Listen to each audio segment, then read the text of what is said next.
And we're live. It is Wednesday. It is April 30th, the year of our Lord 2025. You, whoever you are out there, are having a better day than Pierre Polyev. And I want to give a piece of advice to everybody out there who is thinking about emulating Pierre Polyev. And unfortunately, Alicia's camera is off, so I can't see her face when I say this. But now it's back on. But I want to give a piece of advice. This is self-help advice, for everybody who's out there who thinks it is appropriate to stay on as party leader when you lose an election that you should have won, and you even lose your own seat. And so staying on as party leader would require that somebody else resign and you run in a riding that is not your own because you are so crucial to the future of everything that somebody else should resign to get out of the way so that you can continue to run a party which you failed. And I just want to say, you're not that important. Don't kid yourself. The graveyards are full of indispensable men and no small number of indispensable women. And you, Pierre Polyev, are in fact replaceable. It is 8:02 a.m. in Washington, which means it is probably 14 o'clock-ish in Finland. 3 p.m. 3 p.m. Whoa, yes. I'm off by an hour. And we still have daylight, so it looks promising. Yeah, well, it's heading toward that time of year where yes, the daylight is constant. And folks, the sun, at least in Washington, is shining. The birds are chirping. It's going to be a great freaking day. And Mr. Cactus? We're watching Dog Shirt TV, an epic revolution in morning television. You are watching Dog Shirt TV, and it is a goddamn revolution in morning television. And one of the revolutionary features is that you can watch a Finn's face while you say those words, and and I just disappear. And yeah, and another one of the revolutionary features, and I should mention that there are many, is that Finland plays a wildly disproportionate role on this show relative. Like well, no, Canada's large, and it's close, and we're menacing it and threatening to take it over and imposing tariffs and blah, blah, blah, blah, blah. But Finland is a small country, and it is pretty far away, and yet it looms large over Dog Shirt TV. I think I mentioned that my high school boyfriend was Finnish. That's right, because Holly's high school boyfriend was Finnish, because Minna Olander is Finnish, because Antti Ruokonen is Finnish, and for so many other reasons. And so we are joined by Jussi Toivanen. Did I get that within 100 miles of right? Yes, that was very good. That was very good. I've been studying up on my Finnish. And I do want to say to you, though, that I have a beef with Duo Language Finnish, which is that since I have a Finn here, I'm just going to, raise all my grievances. I have a beef with... Why are you assuming it's Finland's fault for it? Well, they, I don't know. I mean, who else am I going to complain to about this? The sample sentences on Duolingo Finnish are unusually weird. And I just want to, I'm going to pepper this conversation with Duolingo sample sentences that I think are peculiar. The first one that really got me was German is such a cute language. You should have said it in Finnish first. Come on. Yeah, but then I would have to like say things in Finnish, and that would be terrifying. Suppo? Suppokieli, right? Söpökieli. Suppokieli. Sw- Cute language? I don't know. I mean, it's peculiar. No, All right. he sent a screenshot. Actually, Ben, you can't probably bring it up. I wonder if I can. It's pretty. English is very hard, very, very tough, hard language to It learn. is so hard. Yeah. It's harder when they make I weird don't really sentences understand for it. how Finns speak it. And I think it's key to like the fact that, you know, I have studied a lot of languages, but I've never studied one where you have to memorize every single word because none of them are cognates. Very few of them are borrowed. And they're not useful. The ones that are borrowed are not really the useful words. And so every single word, you just have to memorize it. And Oh, right. I don't understand how Finns aren't walking around confused all the time. That said, they don't seem to. About 10 years ago, someone even said that the reason why Finnish society has been so resilient to disinformation or different kinds of sort of information operations is because of our language, because it's hard to comprehend, and somehow it protects us. It's a minority language, and also in Finland we have about 5.6 million people.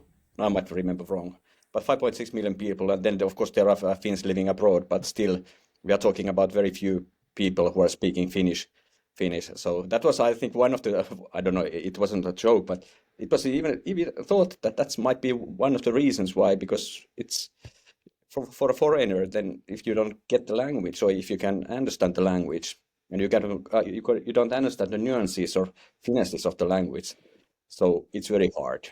And I remember when Sputnik launched their Finnish website, I think it was about 10 years ago, the Russian Kremlin propaganda channel. So, and when they start publishing news, you wouldn't call them news in Finnish. So they were written in very poor Finnish, and those stories were kind of also very boring. So it didn't, they ended up shutting it down.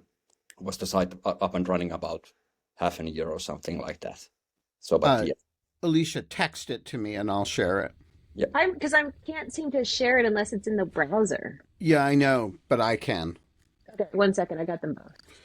All right. Anyway, all of this is a very long-winded way of saying we're not allowed to have fun anymore, but we are allowed to have Jussi here to talk about Finnish stereotypes. And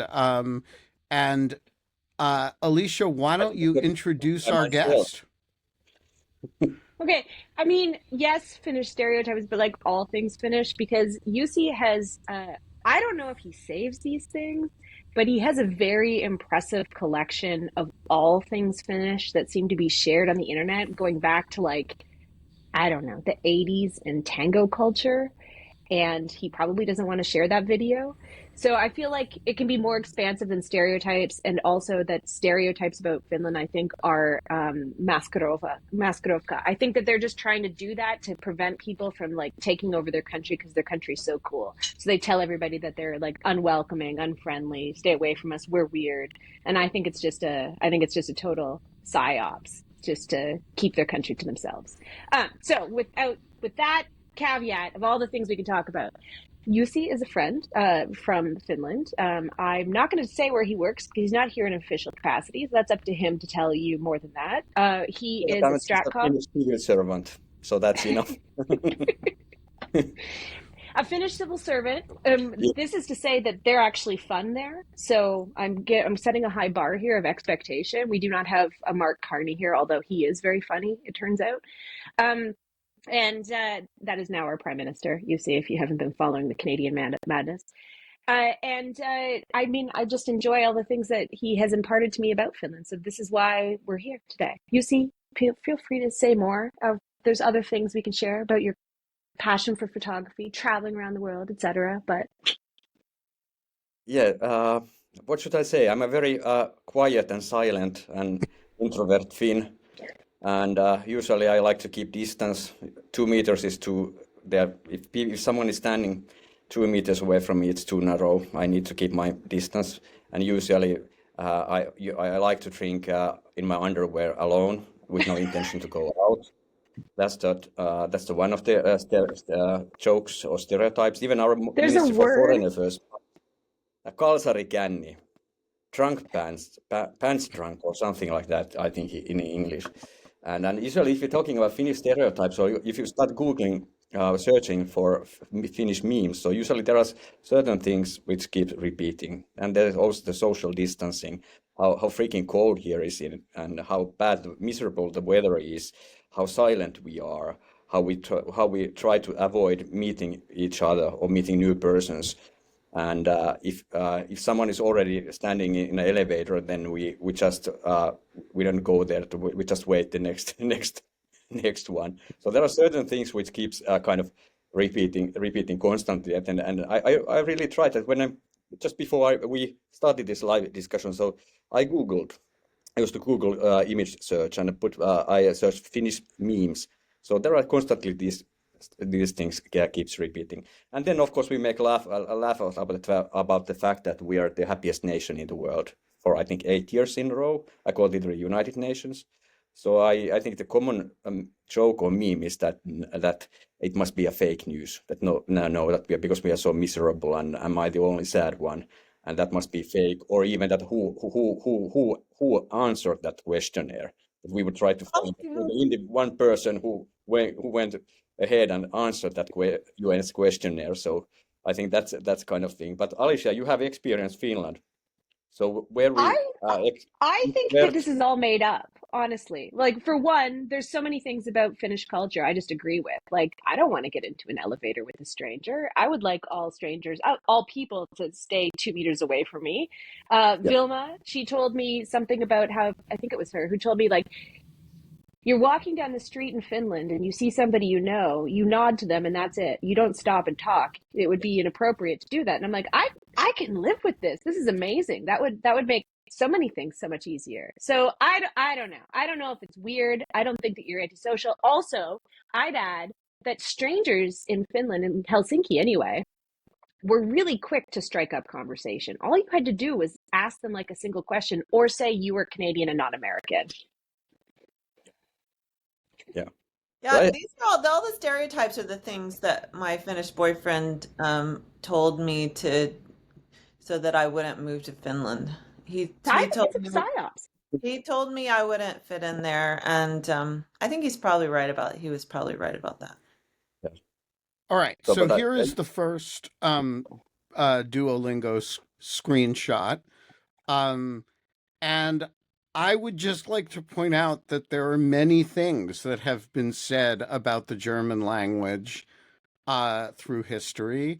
And to my knowledge, this is not one of them. And so my question is, do all Finns believe that the German language is cute? Or is this Duolingo misinformation?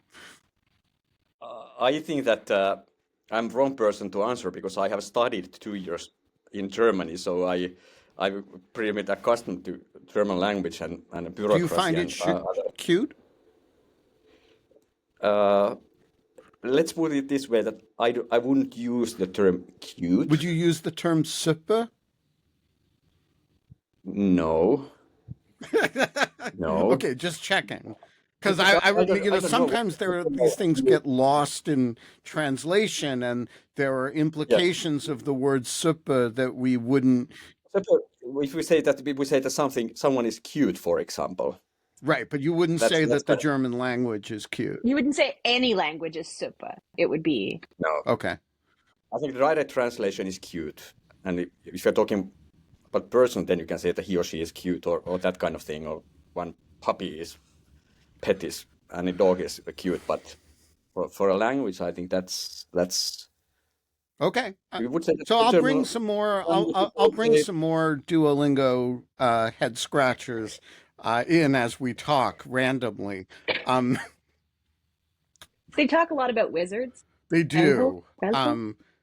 And I don't have a what I've been screenshot of discussing, the Swede is a Viking and the Finn is a wizard, but it's there. It shows up.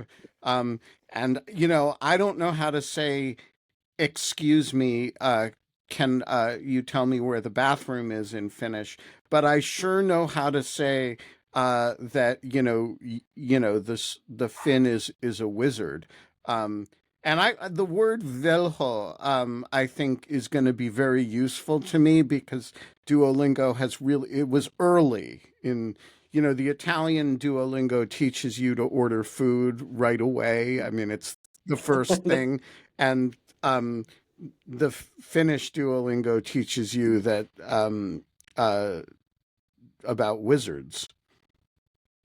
I was surprised not to find any, honestly. Yeah, I'm no, just but saying there is a cultural vision of Finland that is being promoted by Duolingo, but I have to say it's so bizarre, and I have no idea what they're trying to say about you guys. But the one thing I've been discussing and arguing with Alicia is the fact that Santa Claus lives in Finland. Period. He lives in Finland. He lives in. There is What is yes. his postal code? What is his in postal Minna's code? We hometown, have no also less. postal code for Santa here in Finland. Yeah. There was a big Well, I there was a thought big we were article sure. in the New York Times about strife in Santa Claus Town. Yeah, it's located in Finnish Lapland, in the city of Rovaniemi.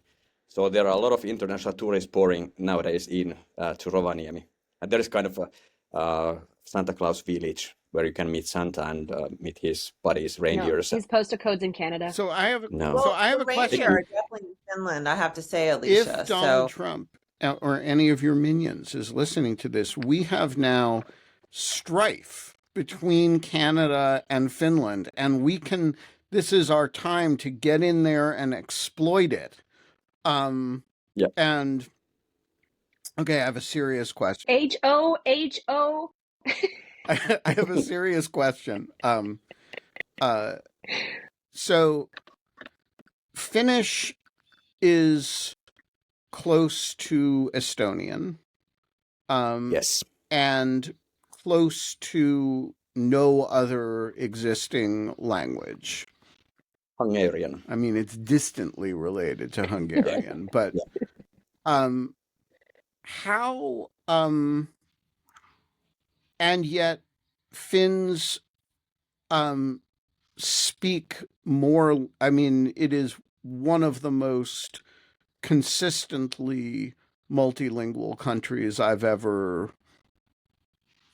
dealt with. The average person on the street is fluent in English and probably has some Swedish and some other. And so how recent is that Finnish multilingualism, and how did it develop? There must have been a time when Finns only spoke Finnish. Oh, they've been pretty inundated with other people for a long time. And you need to go pretty far in our history, but I think we in Finland we have two official languages, Finnish and Swedish. So even my native language is Finnish, but I studied 9 years Swedish at school. So there are those official languages, and then I think that I was born in 1970s, so I went to I did my schooling back in 80s and in early 90s. So we language courses, classes, we had very quite a lot of them. So I learned German and also English, and also I had the possibility to learn French or Spanish or Italian and even Latin in my school. So that was, and I think the reason is that because we're a small nation, and I think we need to collaborate and we need to open up to other parts of the world. So I think that's the reason why Finns we tend to, or we learn so much many languages, and I would also say that in Finland we have always seen that kind of that education or civilization is kind of the best protection for a small nation. That's the only way we can survive and we can succeed, by that our ordinary citizens are very educated. So education has always played very important role in our history. So And I think it started in the 19th century when the nation state building started, when we were under the Russian rule. So then when the first ideas started to appear that Finland should become independent and that we are Finns, we are not Swedes, we are not Russians, we are Finns. And that's kind of... So the average Finnish student starts studying foreign languages when, and has will spend how many years studying how many languages in school?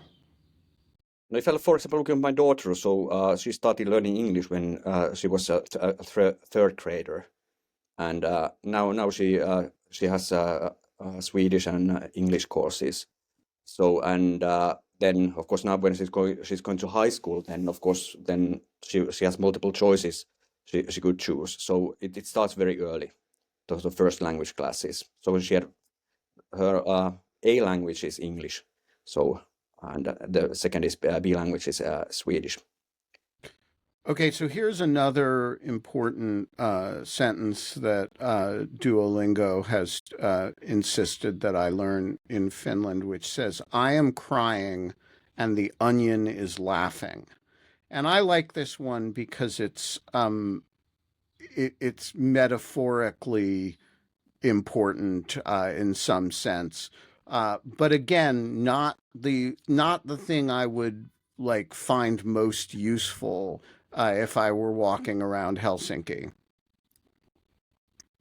Okay, if you would be walking in Helsinki and you would start conversation with a Finn, and your first sentence would be that, so I think you might get a very strange look of that Finn. Yeah, I mean, I think that's quite interesting that onion laughs. Yeah, But I kind of like it, but it's, I mean, it's great if the goal is to sort of like, teach how to sort of do weird metaphors in Finland. But again, it's not like, how do I get to, the presidential palace or whatever. You might actually get a good conversation going though, because it'd be like, what? yeah, what are you meaning? Yeah, exactly. And then you'd have to respond, are you a wizard? Because that's kind of all you know how to say. Or the third question might be that, are you okay? Yeah, exactly. I call the 911 or the Finnish or European version, the 112. Do you need assistance or help? Yeah. So no, I just think, like the nation of Finland needs to call the Duolingo people and say, you are not training people in practical Finnish here, between the German being cute and the wizards and the onions laughing. Yeah, because I mean, if the movie Sisu is telling me anything, I'm not sure the Finns have the fondest relationship with Germans and German. We have, of course, we have good relations with Germany, but of course, we had a war in the Second World War against Germans in 1944 till 1945. So but then of course it was Second World War, and a lot of things has happened ever since. But I think if you looked in our history, so Finland has had very good relations with Germany throughout the history, I think. And I think it was medieval ages or something like that, when the first universities popped up, the Finns usually went to get their academic education either in Sweden or to Germany. So Germany has always been seen kind of home. And then later came, of course, the UK and others. And in our history, Germans, they have always kind of, Finns have sought help, assistance. For example, when we had a civil war in 1918, then before we gained independence, so Finnish young men went to Germany to get military training, education, because they wanted to liberate Finland by using arms. And then in civil war, then the German troops landed in southern parts of Finland and helped the government to win the Finnish Red Army, which were supported by the Soviet Union. And then in 1941 and 1944, when there was the continuation war, so Finland was allied with Germany at the time. And then when peace came, we made peace with Soviet Union in 1944. So without truce, then one of the what Soviet Union demanded that Finns would need to kick Germans out of Finland. So then the war against Germans started, and they destroyed practically the entire Lapland. So they used the scorched earth technique, destroyed buildings and infrastructure and that kind of thing. And this movie, Sisu, is dark and depressing, and that Finn doesn't say a word until the end of the movie. Very Finnish movie. Very Finnish. Also, the only propaganda I could find on my visit was some of the art that was part of, I think that was the Winter War, but it might be the Continuation War. And they had an entire corps of men who drew what was happening to then encourage the homeland, well, not homeland, but continue to encourage the people to support the war, which I find fascinating because a lot of military museums don't have an entire permanent exhibition dedicated to the artists who documented the war. Yeah. All right. So I would be remiss if I didn't ask you about how Finns are reacting to our current situation in the United States, to put it delicately. Is Finland quite as exercised about it as Canada, or is this more of a situation where eyebrows are quietly raised? I think we've been raising our eyebrows because, of course, Finland and Sweden joined the NATO a couple of years ago. Just in time for us to leave. Yeah, and of course, if I remember right, there was just a recent opinion poll, and so the Finns are nowadays more skeptical towards the US that the US would support us if something would happen. And also, of course, the percentage that Finns really, we still support NATO, but then there is starts becoming a little bit skepticism that in case of war, for example, what kind of assistance or help we would get from NATO, so how effective the NATO would be, and also the US, we have the DCA agreement with the US, so. According to that recent poll, so people were skeptical that is it just a paper, or would the US help us if needed? So that there is kind of this kind of discussion going on here in Finland, but still we in Finland, that compared to many other European countries after the Cold War, so we didn't diminish our army, and we still kept. Developing our defense forces, modernizing it, and buying new effective weapons. And the ordinary Finns' willingness to defend our country is on a very high level. If I remember, 75 or 76%, or over 70% of Finns say that they would defend Finland, even the outcome might be bad, but still they are willing to take up the arms and defend our country. So the willingness to defend our country is on a very high level, and then one thing we've been, it's not only about developing military capabilities, that then in Finland we are talking about the concept of comprehensive security, that we involve everyone in building and strengthening our society's security. And we are not only talking about the military side, but also the civil society and ordinary citizens are playing a very important role. And that in Sweden they are talking about the total defense, but in Finland our concept is called comprehensive security. And the idea is kind of that after the Second World War, the Winter War showed us that in order to survive as a small country nation, we need to collaborate, so that we need everyone on board, and that kind of the concept of comprehensive security and the high level of preparedness in Finland is very high. So that Finns still we have very strong belief and trust in our own defense forces so that we are capable of defending ourselves and willing to defend ourselves. So what is that when you look at a country like the United States or Canada, which are big, Not the same at all. well, in the following sense, they are similar. Big, highly diverse, relatively compared to Finland, low social cohesion, regionally very different from, whether in a US context, like, we hate each other, or in a Canadian context, regions have at least one or sort of one and a half have separatist movements. No, we officially have two now. Yeah, I mean, I'm not sure how seriously I take the Alberta one, but yeah, like they say they want, I think it's just Quebec envy myself, but but like Finland's social organization is so built around this idea that you can think comprehensively in security terms. You can think about all of society efforts, and it's not fantastical. You can get all of society involved in things. Other countries can't do that, and I'm interested.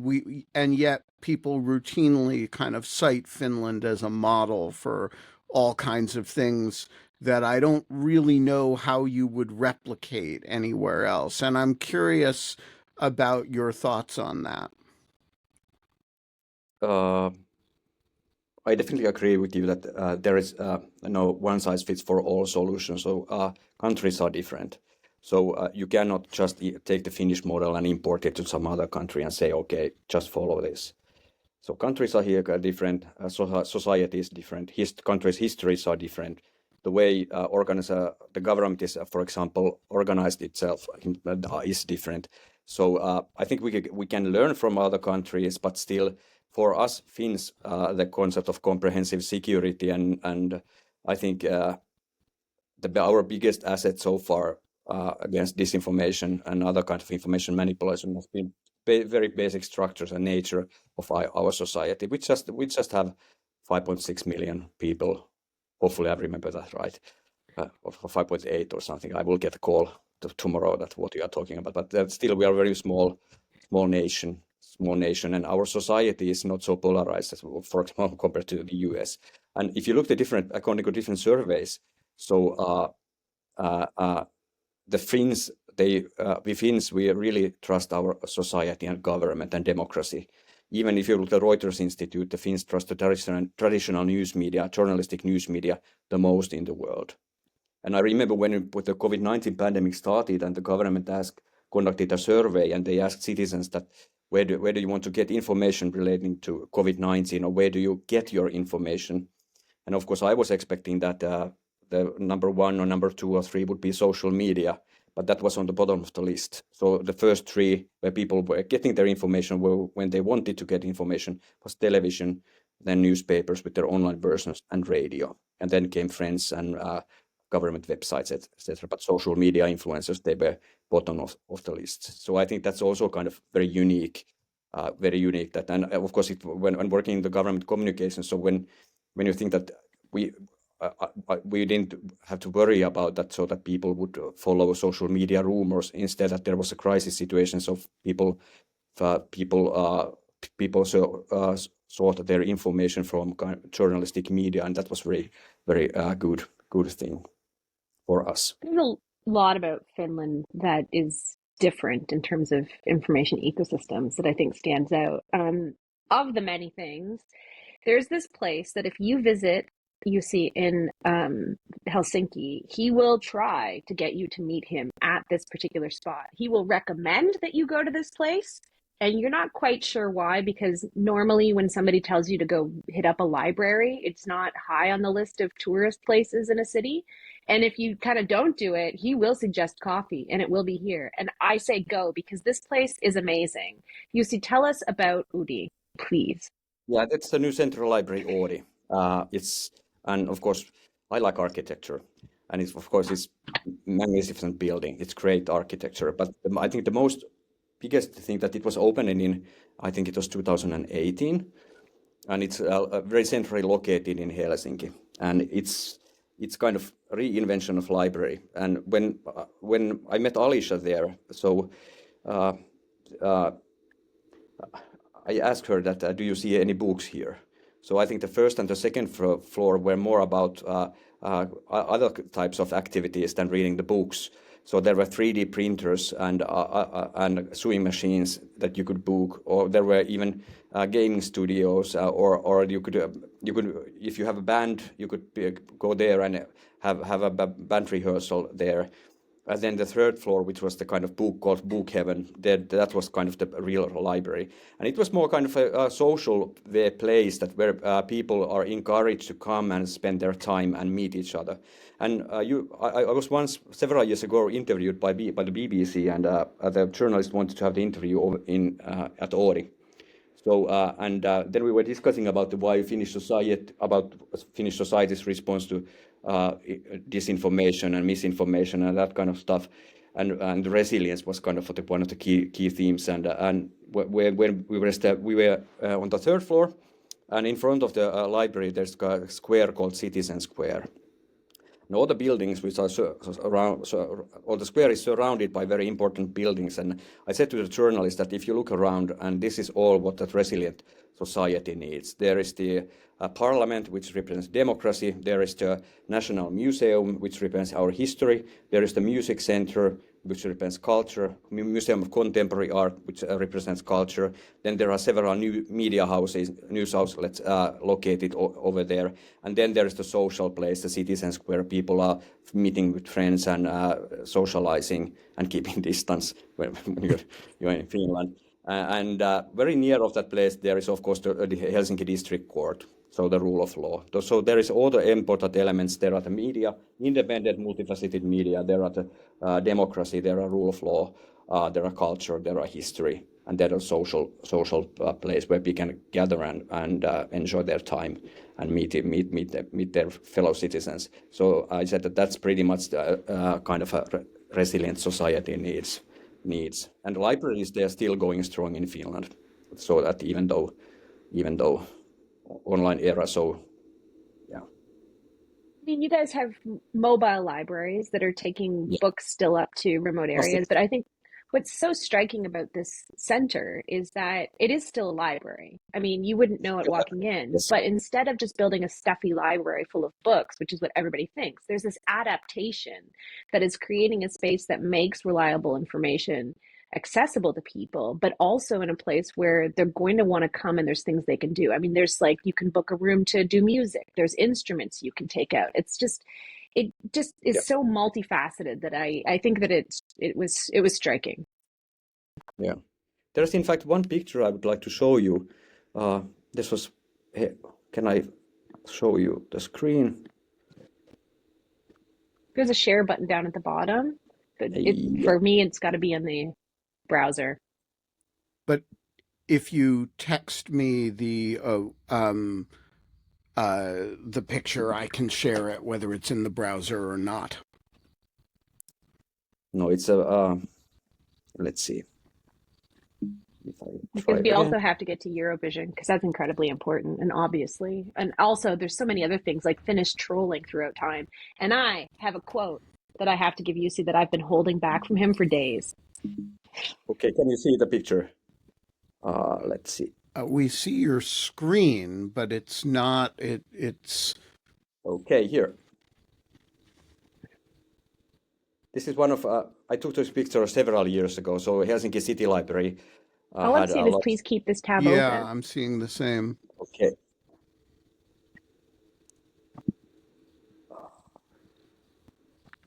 I think it's easier if I just stop. Yeah.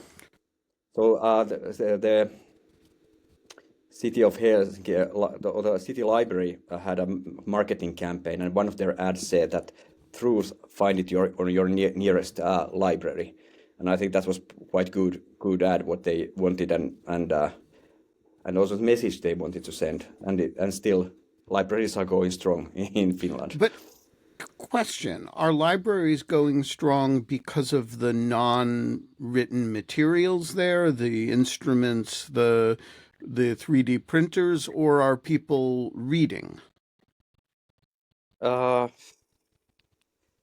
I think, of course, people are reading. Some are using books, traditional old printed books, but some are, of course, using different online services. And also, if you are visiting the Finnish libraries, so then you can also use the e-library service, so that you don't have to buy lend the physical book, but you can read the online version as well. So that kind of that's. But then, of course, we have still very traditional libraries in Finland, which are full of books, but they still open, they organize different kinds of events for children and that kind of thing. And in my small neighborhood where I'm living, so there's been several times the city of Helsinki has made a decision to close down the library. But always the residents who are living in our neighborhood have stood up and defended our small library. So it's been so far we have been lucky that it's still open that place. So, I mean, I'm going to go back to stereotypes here, but there seems to be this attempt to present Finns as like distant and perhaps no fun.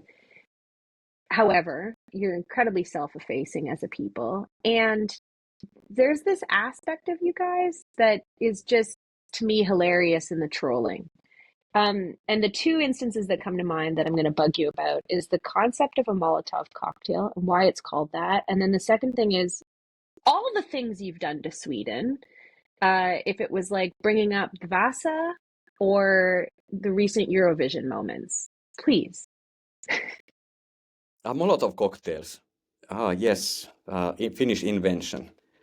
So I think the history goes back to the Winter War when 1939 Soviet Union invaded Finland and launched a massive attack on Finland. So I think that during the 3 months, 105 days, they sent over approximately 1 million men against our 200,000 poorly equipped men. But we defended ourselves. So, and when the Russians started bombing our civilian targets, our cities, killing civilians.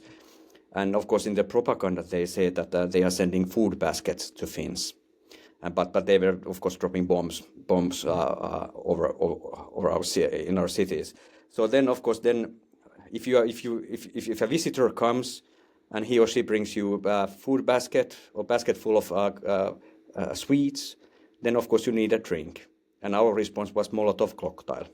So that was kind of a glass bottle full of alcohol we used to destroy Soviet tanks and other military installations. So that was a kind of ordinary soldiers' very cheap and effective weapon. But that was called the Molotov cocktail. And that was kind of the response that if they are sending bombers which are giving us food baskets, so the Finnish soldiers are giving back Molotov cocktails to them. Named, Molotov of course, cocktail. For the Soviet foreign minister. Foreign minister, yes. Yes. Otherwise famous in history for his pact with Mr. Ribbentrop.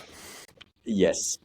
And I also, when Alicia visited Finland, so I showed her the one church we have in downtown of Helsinki, talking about preparedness. And it's a very modernist church called Mikael Agricola Church. And I think the height of the tower is a little bit over 100 meters. And the church was built in 1920s, early 1930s. And when the city planners and the architects were designing that church, so it became obvious that because the tower is so high, that if Finland would ever end in war, so enemy bombers and fighters could use that high tower as a navigational aid in order to find Helsinki and start bombing Helsinki. So what they did was that there is kind of an elevator mechanism or telescope mechanism in the tower. So that when it was obvious that the winter war is coming, so the janitor went up and pushed the down button, so the big part of the tower of the church came down.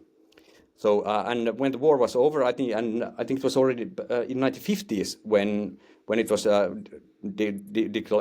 decided that and thought that okay, now it's safe. So the janitor went again back up to the tower and pushed the up button. So the tower, big part of the church tower, came back up again. So that kind of, when you're talking about preparedness kind of thing. And the Vasa ship thing, Alicia mentioned that then one of the biggest major tourist attractions in Stockholm is the 17th century, I think, Swedish warship, which sank on her maiden voyage, and it was raised up, I think, in 1960s, and it was a big event in Sweden and it was kind of flagship of the Swedish Royal Navy in the 17th century. So the night before Vasa ship saw daylight for the first time since 17th century, so Finnish students, they had a statue of one Finnish athlete, Paavo Nurmi, who was, I think he won 3 times or 4 times Olympic gold medals back in 1920s. He was called kind of, if I remember right, Flying Finn or something like that. So, but he's a national legend or hero. So the night before the Vasa ship was raised up, there was students took a dive and put the statue of Mr. Paavo Nurmi onto the ship. So the first thing, when they start raising up the Vasa ship, the first thing which came up above the sea level was the statue of Paavo Nurmi. And of course the Swedes were not, according to legend, so the Swedes were not happy about that kind of thing. Explain something to me about the Swedish-Finnish relationship, because one thing that it is a post-colonial relationship, but it seems way friendlier than any other post-colonial relationship I know of in the world. And there's a kind of sports rivalry. There's a kind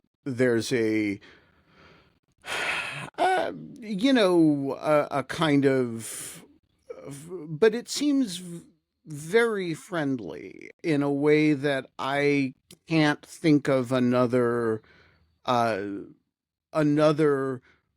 relationship in which one culture dominated the other, and the nation state emerged out of a kind of colonial retrenchment, where there seems to be very little resentment, and it's notably different than the Finnish attitude toward the Russians. And so walk me through that. Why do Finns not resent Swedes? Ooh, loaded. Good question. Good question.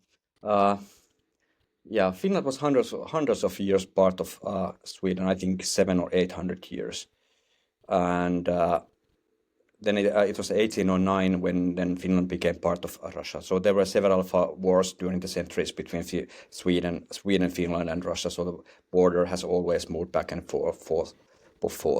So, but even, of course, there's been difficulties and problems in our history, joint history, and after that. But still, we see that Sweden and Swedes are very close friends, and maybe it's because of our joint history, and also we are connected in so many ways, in culturally, and also there are social relations and that kind of thing, and our administrative system is pretty much was imported from Sweden, and so I think that it's a unique relationship what we are having with our Swedish, and they have also always supported us. Of course, there's been problems.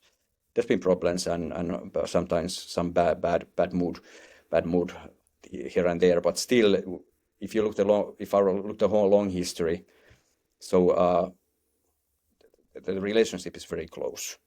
So in many levels, in cultural, historical level, and also political level. So it's still going, and of course Finland was hundreds of years part of Sweden. We have a small Swedish minority, and the Swedish language is our second official language. So we have to learn it. We are learning it in at schools. I was just reading that Finland and Sweden, but Finland, will stick on that, didn't actually become feudal. The feudalist kind of setup that the rest of Europe had didn't really take there because the farming was smaller and it took longer for that to develop. But that also created like a little bit more of an independence and sovereignty for Finns, even inside of Swedish rule, that I think is an interesting cultural thing that kind of still seems to resonate in terms of the egalitarianness of Finnish society. And if we are talking about the openness of government, so the first Publicity Act it came into force in Sweden, Finland. I think that was 1772 or something like that. And of course, the Swedes, they want to take credit. But I have to remind them that it was a Finn whose innovation that was that, because if I remember right, so the origin of that Publicity Act was that Finns felt that they didn't get enough information from Stockholm, so the Swedes were making decisions over our heads so that we didn't know, and then the Finns started lobbying that we need to have this kind of Publicity Act, that act of openness, that openness of government, that we will get more information what the Swedes are making decisions.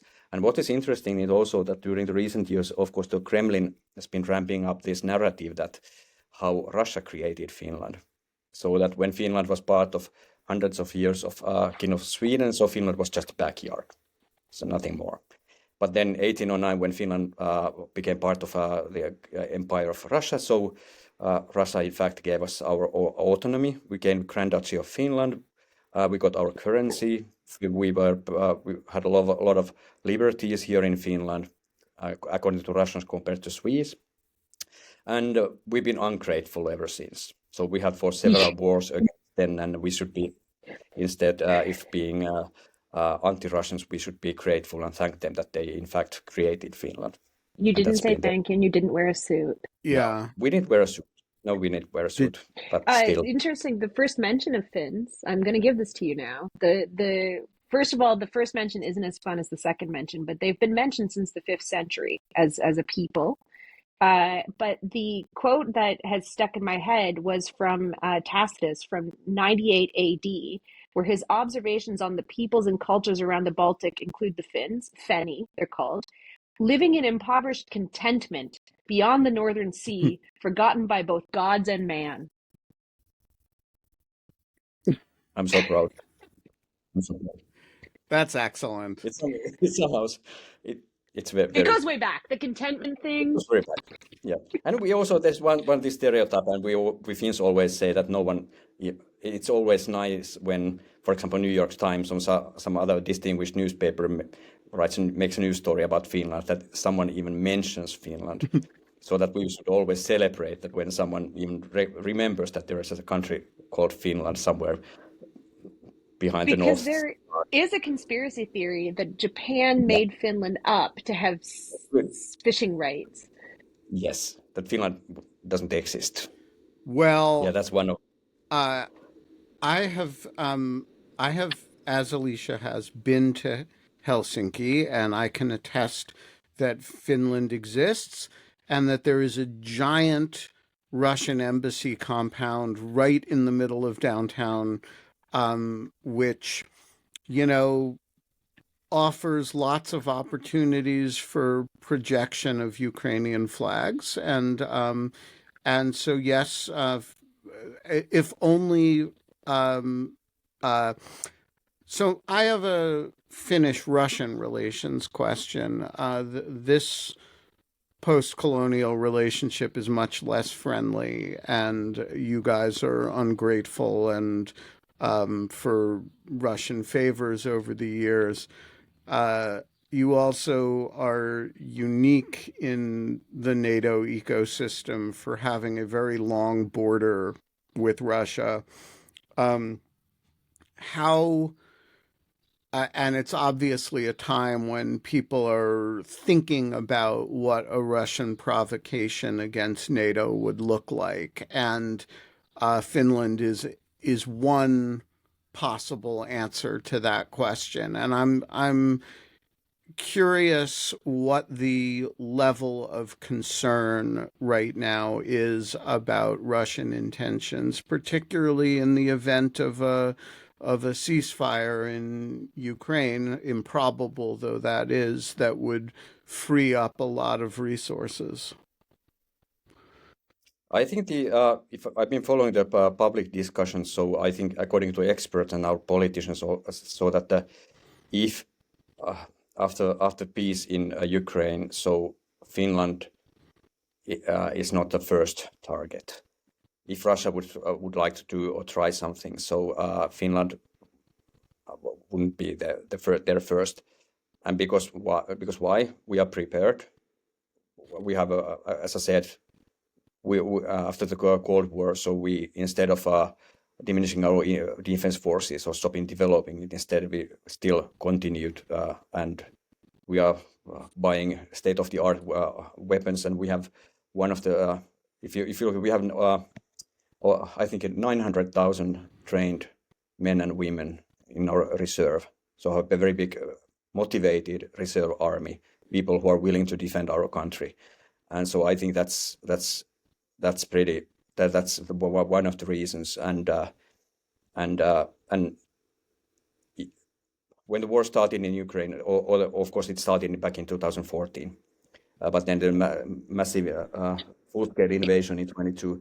So Finns have very we are supporting very much Ukraine. So we are feeling it very close in our hearts, because it resembles our war against Soviet Union in 1939, when we were fighting alone, and and that's then there you see what means that when a nation or its citizens wants to defend their country, what it means. You don't need to have massive amounts of weapons. Of course, you need those, but still, if there is the willingness to defend, then you can do miracles, and that's kind of what Ukrainians are doing. Also, there's just competencies. I've been to both Russia and Finland, and one country is run so much better and on time and orderly, and that is not Russia. We are coming up to time, and it was pointed out by Jeff that there has been no mention of sauna, and I still want to bring up Eurovision and what the Finns did to the Swedes this year, which will tick both boxes. What happened? I don't know. What happened. I think when the Finnish band Kai won the Swedish Eurovision qualifications, so there were even some comments in Sweden that there was kind of the election was kind of fraudulent, so that we had somehow managed to manipulate the Swedish voting system, because there was, I think, you had to call somewhere, and I don't remember, e-voting or something, online voting or something like that, by using VPN connection. So Finns managed to somehow hack inside the Swedish systems, and then we managed to get. But still, sauna is still going strong. You didn't visit sauna when you were here. I did not. Sauna. Okay, but let's back up. So Eurovision, typically a nation puts forward their own singers of their nationality, unless it's Switzerland and they steal a Canadian to win it. Fine. And these Finns or Finnish citizens were not invited to go and try to compete for Sweden. Is that accurate? I think that it's. I think, if I remember right, last year Sweden, they had Norwegians. There was a Norwegian band who represented Sweden last year. And so this year, Finns are representing Sweden. So I think that you have to ask Swedes that maybe they should have better bands. And the song is about what? There was a kind of information void. There was vacuum, and Finnish band went over there and won the competition. And then there are, of course, in that song they're also cursing in Finnish, and there's been even discussion that should they change the one dirty word to something else, but I don't know how far that discussion has gone. But still, and interesting to see that then there is a Finnish band representing Sweden, and then of course we have our own candidate who's singing in German. It's such a cute language. Partly, yeah, it's a really cute language. I think there are a few words in German, but still, yeah. We are going to leave it there. Jussi, thank you so much for joining us today. Thank you. And we're going to be back tomorrow. Alicia, do we have a guest tomorrow? I don't know. Neither do I. I don't know who the guest is going to be. I don't know who the co-hosts are going to be. I think we do have a guest tomorrow. But I'm not sure. But here's what I do know. If you're listening to this, you'll be there. I'll be there. And, we'll shoot the shit. And remember, Santa Claus comes from Finland. No. HOHOHO. Canadian postal code.